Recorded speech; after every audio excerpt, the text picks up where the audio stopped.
Obrigadíssimo, Maurício, pela apresentação.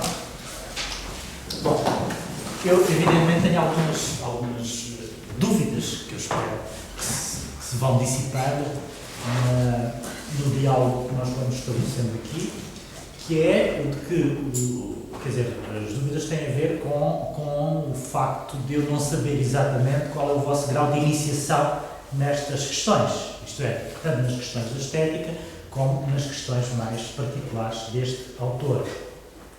Muito embora o Walter Benjamin se tenha tornado um autor muito popular, digamos assim, popular, bastante conhecido nas últimas, entre nós, talvez na última década e meia, para aí, no princípio dos anos 90, ainda não circulava muito entre nós, mesmo nos meios que hoje o citam com frequência, o nome de Walter Benjamin ainda não circulava, a não ser entre um círculo muito estrito. E, portanto, foi só, sei lá, 15 anos por aí, é que não só começaram a surgir traduções, como ele começou a ser lido, curiosamente, muito mais, tratando-se de um filósofo, é muito mais lido nos círculos que têm a ver com as artes do que propriamente nos meios da filosofia. Enfim, não é um autor que é propriamente nos departamentos de filosofia das faculdades de letras. Suspeito mesmo que estará completamente ausente desses departamentos, coisa que não é assim tão de admirar como isso, mesmo outros autores que são mais são filósofos mais legítimos, digamos assim, se a palavra se pode utilizar, aqui não é uma questão de legitimidade, mas digamos há uma certa impureza no Walter Benjamin enquanto filósofo, não é? E por isso ele é lido simultaneamente na sua faceta de teorizador, enfim, da arte, da técnica, da sociedade e mesmo enquanto sobre reflexões teológicas. E, portanto, há aqui várias dimensões e nós podemos encontrar um Walter Benjamin para umas pessoas que não corresponde absolutamente nada e que, se calhar, até é quase irreconhecível para outras. Por exemplo, eu posso dar este exemplo, que há toda uma dimensão política no Walter Benjamin que, obviamente, é rejeitada por muitas pessoas que preferem lê-lo na sua dimensão mais teórico-teológica, se quisermos. Isto porque as fases da sua obra também são muito diferentes, há aqui uns cortes difíceis, enfim, não são assim tão difíceis de perceber, mas de qualquer maneira são cortes muito abruptos.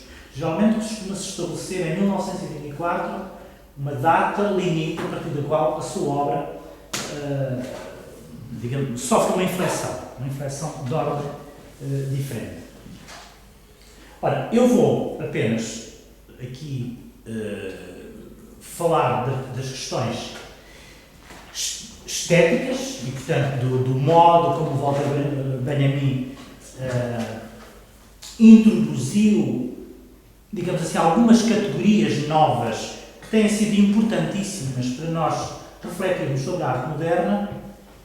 A mais conhecida delas é precisamente a noção de aura, e, portanto, vamos aqui consagrar, provavelmente, sei lá, metade do tempo à leitura e ao comentário desse texto famoso que se chama Obra de Arte na época da sua reprodutibilidade técnica, que, no fundo, foi o texto que mais contribuiu para a difusão do Walter Benjamin entre os meios artísticos. No entanto, esse texto, tendo muito embora tido esse sucesso todo, tendo ele próprio ganhado uma espécie de aura, é um texto que oferece algumas resistências e que provavelmente tem sido reduzido a uma espécie de vulgata. Quando eu digo uma espécie de vulgata, estou-me a referir a uma tendência para ler esse texto numa dimensão apenas unívoca, única também, não só unívoca, mas única, que o atraiçoa, em certa medida, nas suas teses. Isto é, esse texto geralmente é lido como, enfim, reduzindo as coisas à maneira mais simples, à sua dimensão mais simples. Ele é lido como uma espécie de crítica da arte moderna que, na sua relação com a técnica, na sua relação com os novos meios técnicos de reprodução da arte, teriam contribuído para o declínio dessa dimensão que seria própria da obra de arte, que é a sua dimensão aurática. As coisas não são assim tão simples como eu estou aqui a relatar, mas geralmente, digamos, a Vulgata reduz-as a isto. Portanto, esse texto, aliás, esse texto tem 4 versões, pelo menos, e que é dos anos 30, é completamente diferente e pertence a uma fase completamente diferente daquela fase em que ele começa por discutir algumas categorias próprias, digamos, da estética e, sobretudo, aquelas que nós temos herdado da estética romântica. Há que recordar aqui que digamos, a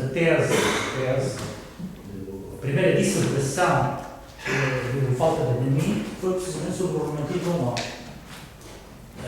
E, portanto, isto logo numa época de juventude, o conceito de crítica da arte no romantismo alemão, que é um texto redigido em 1918, julgo. Portanto, 1918, e tinha ele bastante jovem ainda. E depois afasta-se, ele vai fazer progressivamente uma crítica do romantismo. Quer dizer, é que, de um modo geral, livros que o Walter Benjamin tenha publicado são 2 ou 3. Ele publicou. O resto são artigos, são textos. Portanto, ele não é um autor com uma obra sistemática. E, além disso, é um autor que só, eu acho que devo fazer um pouco a apresentação, devo, para vocês perceberem melhor do que é que estamos a falar. Isto pode parecer, para quem sabe, pode parecer aumentar, mas acho que é necessário. Ou seja, trata-se de um autor que morreu em 1940 com... Agora fiquei... 48 anos. Exatamente. Em circunstâncias um pouco enigmáticas, há de resto especulações sobre o modo como ele teria morrido. Ele era alemão, tinha vivido em França nos anos 30, refugiou-se em Paris e viveu, logo, pelo menos desde 1933, em Paris. Em 1940, ou melhor, já no final de 39, ele vai parar um campo que se chamava campos de trabalho, mas digamos era assim uma espécie de linear ou de sítio de passagem para os campos de concentração, porque evidentemente os franceses, como sabem, que quiseram inocentar-se completamente enfim,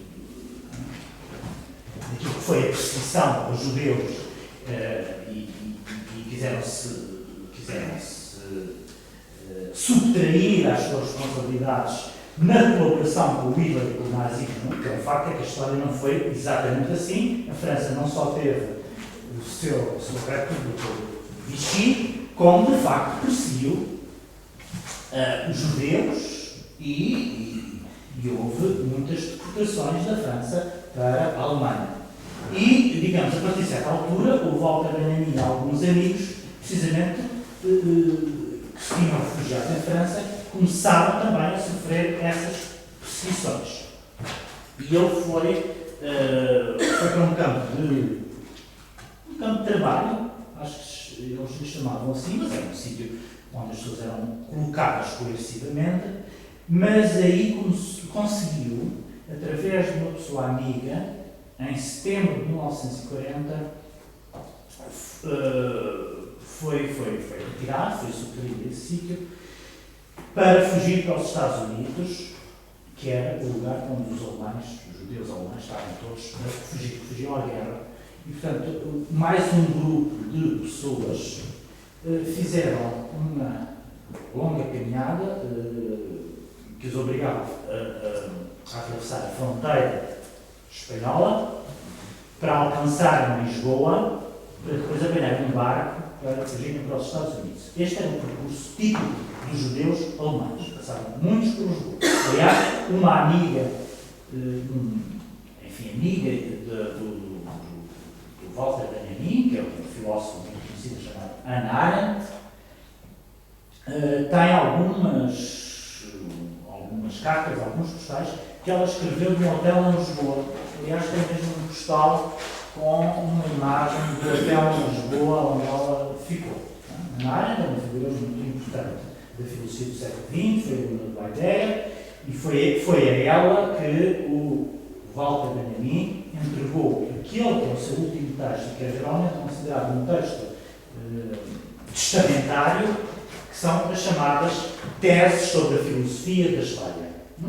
Foi a última coisa que ele escreveu, que são as teses sobre a filosofia da história. Que é um texto, enfim, são 18 teses, fragmentos, cada uma delas são fragmentos, o máximo de uma página e meia, que é geralmente considerado o testamento do Walter Benjamin. Um texto muito pessimista que refletia o momento trágico que se estava a viver. E, portanto, digamos, o horizonte daquele texto não era só negro, era também um horizonte dentro daquele que ele adivinhava coisas muito graves, trágicas, iriam passar-se, de facto, foi. Bom, mas então, em Porto, quando ele tentava atravessar a fronteira, à noite no hotel, deve-se ter suicidado, tudo indica que ele se suicidou. Não era, aliás, a primeira vez que tentava o suicídio, portanto, também havia aí antecedentes que fazem prever que se tratou de facto de suicídio. Terá sido com morfina, era alguém que tinha experimentado, como aliás todos os escritores da época tinham experimentado drogas, tem mesmo os textos sobre o haxixe, mas também o ópio e outros, mas era, quer dizer, na altura estas drogas não estavam nem proibidas, nem nada disso, fazia parte dos costumes, sobretudo entre a gente das artes e das letras, de fazer essas experiências, tanto o ópio como a morfina, como a cocaína, etc. A cocaína, não sei se tem visto que a cocaína já é mais moderna, já tem com uma moda mais recente, mas era sobretudo o morfina e o ópio. E apareceu um portanto, assim. Há toda uma lenda, uma espécie quase de mito em torno disso, que diz que ele teria levado com ele um livro inacabado, e então levou-se durante décadas, andou-se à procura desse livro inacabado. Nunca se encontrou, e portanto isto passava-se em 1950. Isto é o lado biográfico. Portanto, um judeu alemão, nasceu em Berlim, estudou em Frankfurt, na Suíça, em Berna, julgo, apresentou a tese em Berna, que nunca teve vida universitária, não conseguiu entrar na universidade, apesar de ter feito uma tese sobre o barroco, um livro, aliás, está traduzido em português, se chama Drama Trágico Barroco Alemão. Foi recusado pela universidade e, portanto, ele fez uma vida sempre muito precária, com imensas dificuldades, embora fosse filho de judeus, enfim, uma família judia alemã muito abastada. A relação com o judaísmo é sobretudo uma questão, sobretudo uma relação de ordem teórica, não tinha qualquer espécie de relação. Não era crente, ele não era crente, mas interessou-se pelo judaísmo enquanto modo de pensamento, a certa altura. E, portanto, transpôs, digamos assim, na sua relação com o judaísmo, ele transpôs o judaísmo para o mundo profano.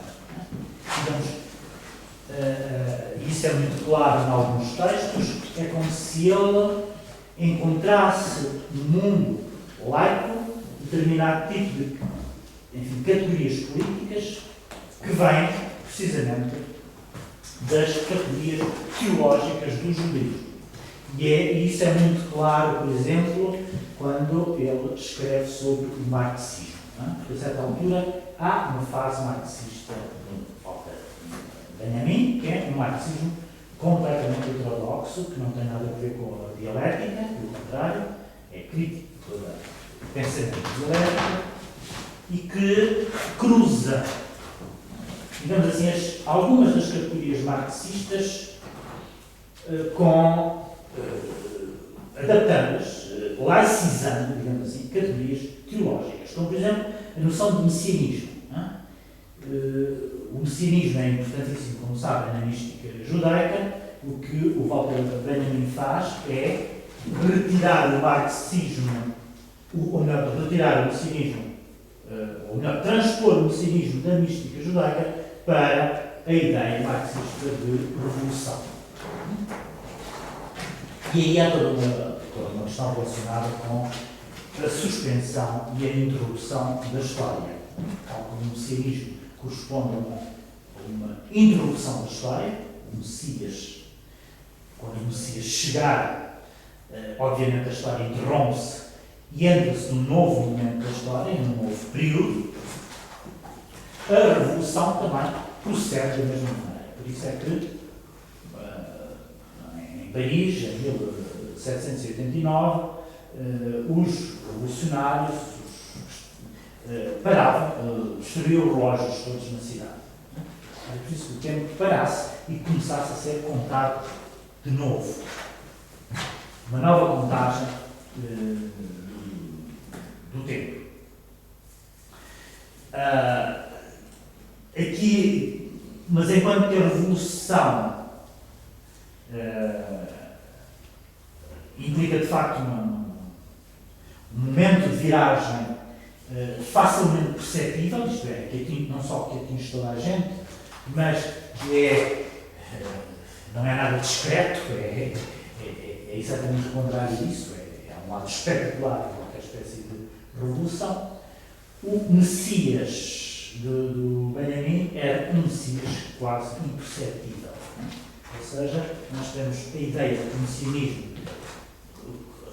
corresponde a essa espécie de espera por um momento que imaginamos nós deve ser um momento absolutamente fulminante, uma coisa que aparece e modifica tudo à nossa volta, pelo menos é assim que a questão do Messias é tratada na mística judaica, mas também, no fundo, eu aqui quando falo no Messias, vocês pensam em Cristo, evidentemente, não é? Também veio à Terra e alterou o mundo completamente. Mas não era propriamente num Cristo, o Messias judaico está sempre a vir, mas nunca chega, nunca mais chega, como vocês sabem. O contrário de Cristo, de facto, chegou, portanto, o Messias cristão. Mas aí o Messias para o Walter Benjamin era uma figura quase imperceptível. Não é aquele que nós devemos esperar e ficar suspensos da sua vinda, é aquele que, no fundo, está sempre a chegar, vem todos os dias, entra por todas as portas e janelas, nós é que não temos a experiência de o ver e, portanto, não o reconhecemos. Se o reconhecêssemos, agiríamos de maneira diferente, ou seja, teríamos uma percepção do tempo e da história completamente diferente. E, portanto, há aqui uma relação desta questão do messianismo com uma teoria da história muito importante no Walter Benjamin. Mas isto é na fase última da sua obra e, portanto, para fazer uma apresentação mínima, talvez convenha dizer, e é o mínimo que se pode dizer para fazer essa apresentação mínima, que, portanto, há uma fase da sua obra que podemos até pelo menos 1924, que é muito consagrada ainda, enfim, à literatura clássica, à literatura romântica e a textos teóricos de caráter onde essa dimensão teológica se projeta com uma imensa força. Não é? Por exemplo, há um texto de 1922 que é de teoria da linguagem, que se chama Sobre a linguagem dos homens e a linguagem em geral, que no fundo é um texto onde ele faz uma análise, enfim, da linguagem, onde também utiliza toda uma parafernália de conceitos teológicos. Desde logo a ideia de Babel, a ideia dos nomes adâmicos, etc, etc. E, portanto, aí trata-se, temos um autor mais ou menos canónico, se quisermos, canónico, isto é, preocupado com os textos canónicos da história literária, que já começa a introduzir determinado tipo de conceitos que não são propriamente muito canónicos e que vêm, sobretudo, da religião judaica, mas completamente laicizada, isto é, que ele não lhe interessa a religião enquanto crente, mas apenas enquanto forma de pensamento. Em 1924, há uma relativa mudança, ou pelo menos por volta de 1924, há uma relativa mudança no seu pensamento e ele aproxima-se, primeiro, de um marxismo heterodoxo, completamente heterodoxo, que os marxistas jamais reconheceram como seu, e começa a escrever muito mais sobre as questões sociais e que tinham a ver com a modernidade. E então aí temos uma outra volta da linha, que geralmente é muito apreciado pelos sociólogos. E entre aquilo que é muito apreciado pelos sociólogos, há toda uma dimensão sociológica da sua obra, existe, entre aquilo que é mais apreciado do ponto de vista da sociologia, está um livro onde ele trabalhou durante, enfim, pelo menos uns 12 anos, e que nunca acabou, que é o célebre Livro das Passagens. Que é quase todo ele feito de fragmentos, de cerca de 1000 páginas, feitas de fragmentos, cuja maior parte são citações. Resultado de leituras. Os últimos anos da sua vida foram passados praticamente na Biblioteca Nacional, onde estava em Paris. Vivia precariamente, sobretudo em quartos, mudou de casa dezenas de vezes, vivia sobretudo daquilo que escrevia para os jornais alemães e da sua relação com a Escola de Frankfurt. Suponho que todos vocês já terão ouvido falar da Escola de Frankfurt, que foi criada também nos anos 20 pelo Adorno e pelo Horkheimer, que eram os dois amigos dele.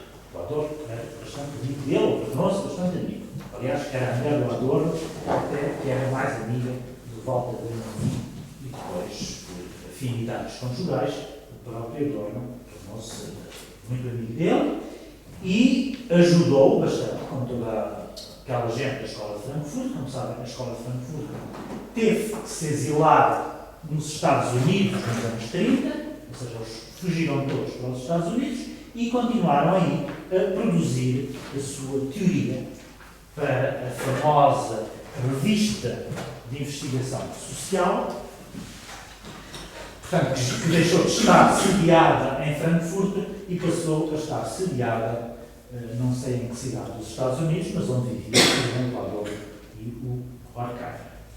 Mas, digamos, nos Estados Unidos, a Escola de Frankfurt continuou a funcionar com dinheiros vindos, não sei se do governo americano, não sei exatamente onde é que vinha o dinheiro, e um dos beneficiados com esse dinheiro foi precisamente o Walter Benjamin. E esse célebre texto sobre a obra de arte na época da sua utilidade técnica, foi precisamente escrito como encomenda, portanto, um trabalho de investigação que deveria ser publicado nessa revista, que se chamava a revista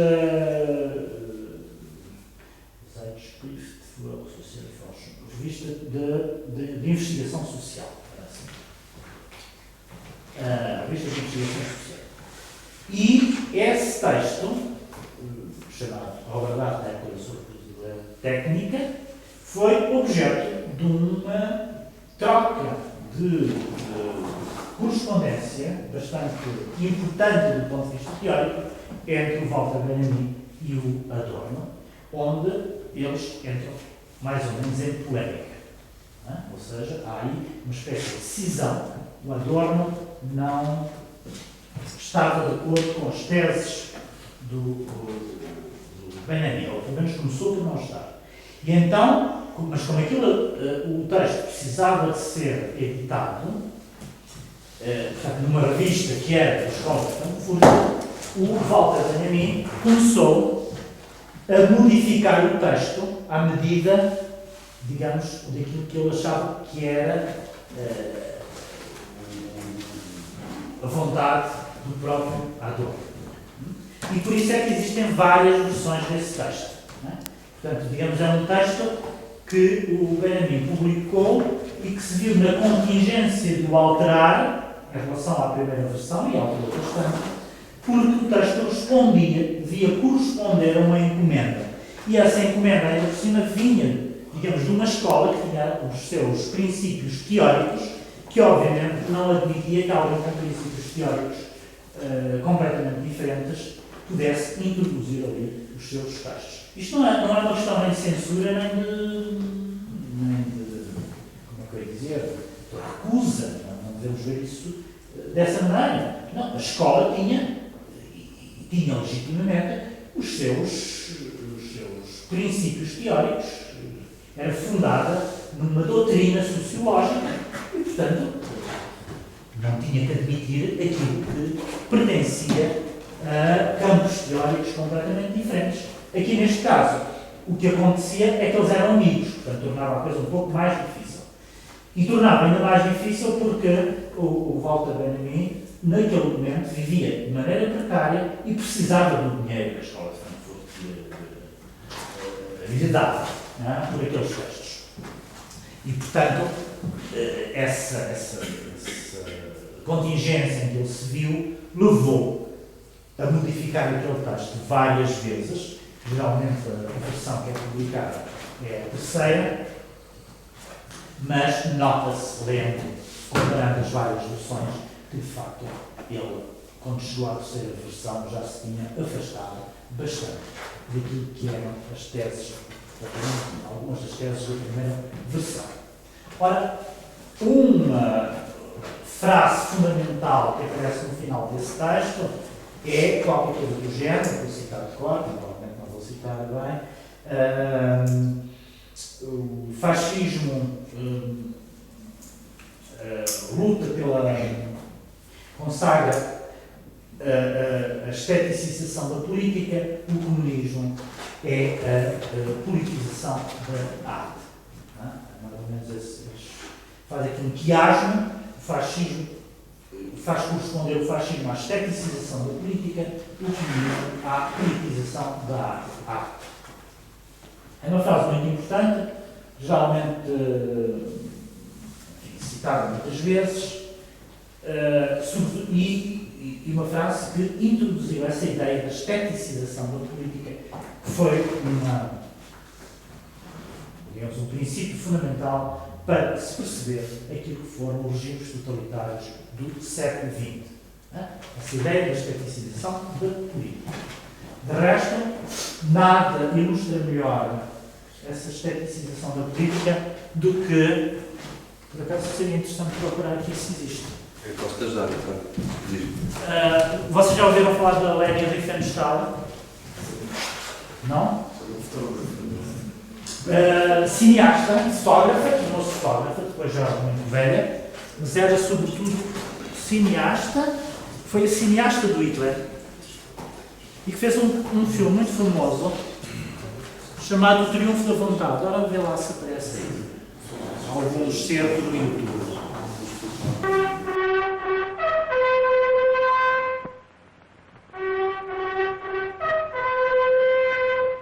Fürchten sich alle, die glauben, dass auch nur ein Riss in das Gefüge unserer heiligen Bewegung gekommen sei. Sie steht fest, so wie dieser Block hier. Und sie wird in Deutschland durch nichts zerbrochen. Und wenn jemand sich am Geiste meiner Ehe versündigt, dann trifft das nicht diese SA, sondern nur diejenigen selbst, die es wagen, sich an ihr zu versündigen.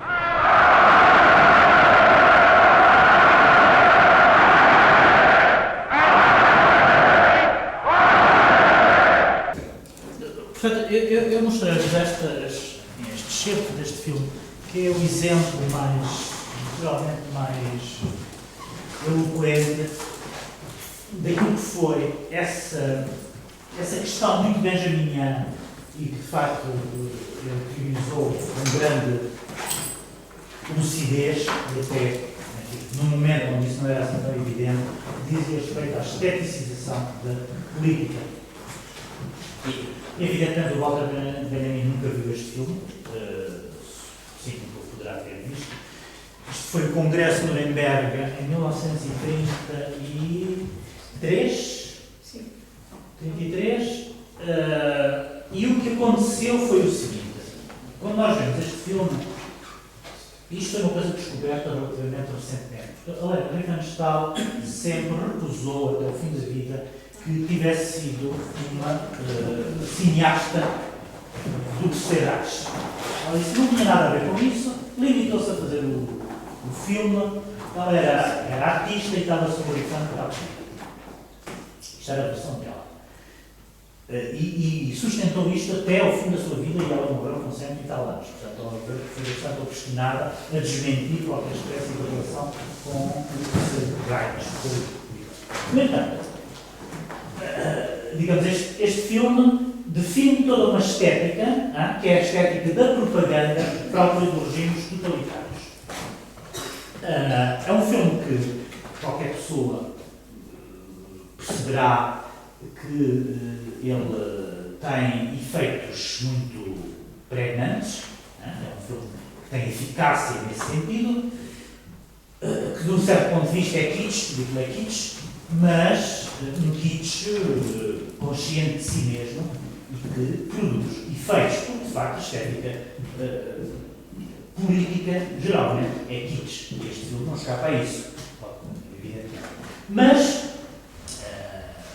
não podemos subestimar nem as capacidades técnicas do Riefenstahl, nem de facto o seu talento, que era imenso. Não é? O seu talento era bastante grande. E o que se descobriu foi que, primeiro, que ela tinha tido todos os meios ao seu dispor, todos os meios técnicos para fazer o filme. Isto é, aquilo implicou um investimento de meios, de câmaras, de coisas completamente novas, de guindastes, de uma parafernália de instrumentos técnicos, como nunca até então se tinha usado. E, portanto, foi um filme caríssimo. E toda essa parafernália técnica foi posta à disposição, evidentemente, pelos Hitler, pelos homens de Hitler. E depois, percebeu-se também outra coisa, que é a Helena Riefenstahl não se limitou a filmar um congresso.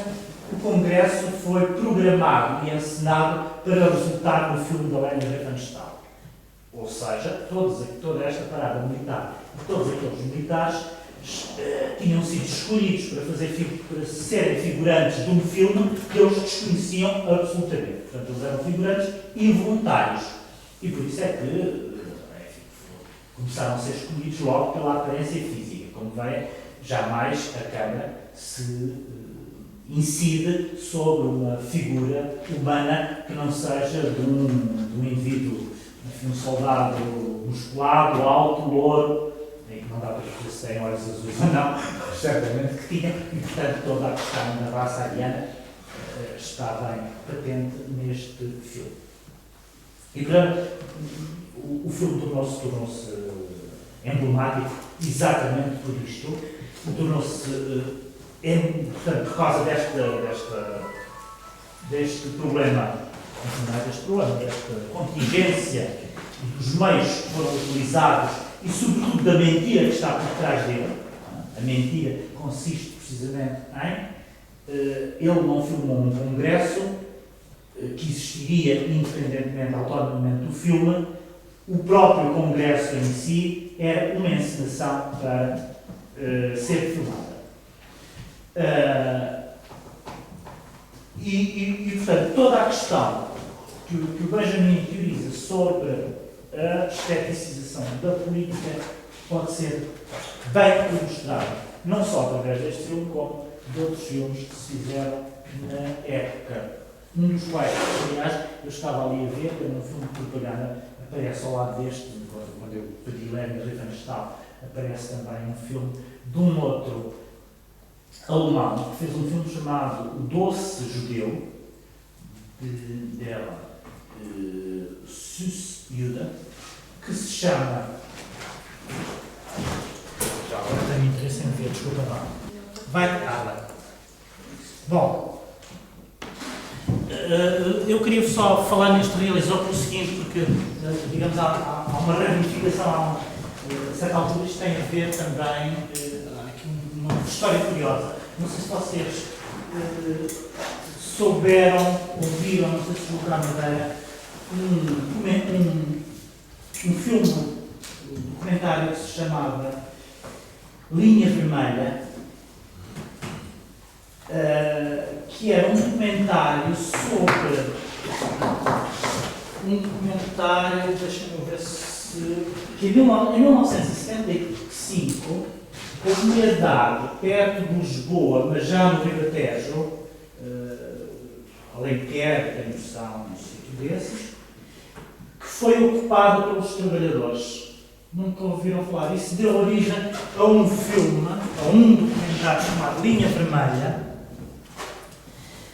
que foi feito por um filho deste Dwight Arlen, que já ouviram falar? Não é a herdade de... como é que chama? É a herdade de Torre Bela? Torre Bela, exatamente. A Torre Bela. E aí, Torre Bela é um outro Arlen, eu não lembro como é que se chama o filho, mas que teve em Portugal em 75, digamos, o pai, como vem, foi conhecido pelo filme antissemita por excelência que serviu de propaganda para o regime. O filho saiu da Alemanha e tornou-se um indivíduo com, enfim, militou em movimentos de extrema esquerda, portanto viveu na Holanda e depois em 75 veio para Portugal para assistir à Revolução Portuguesa, não é? Fascinado com a Revolução. E em Torre Bela filmou a ocupação da herdade pelos trabalhadores. E esteve lá com os trabalhadores durante 6 meses. Não é? Não sei exatamente quanto tempo é que ocupou quanto tempo é que deu a ocupação, mas ele teve lá 6 meses. Esta história é muito, sabe-se muito bem, porque depois, recentemente, houve um cineasta português, cujo nome eu não me lembro, que fez um documentário sobre o documentário do Arlen, percebem? Que também passou em Lisboa, que aliás era muito bem feito, era uma coisa muito, muito interessante. E o que esse documentário do português sobre o documentário do Arlen mostra, porque vai buscar como testemunhas os próprios trabalhadores que trabalharam lá, foi uma coisa na altura muito polémica e sobretudo porque, digamos, acabou de uma maneira bastante desencantada, digamos assim. O que ele mostra é que o Arlen também fez dos trabalhadores figurantes dos seus filmes e as pessoas confessam que agiam coagidas ou agiam, digamos assim, coercivamente, mas uma coerção que não era em termos físicos, mas que eram impulsionadas não só pelo entusiasmo do Arlen, mas sobretudo pela máquina de filmar dele.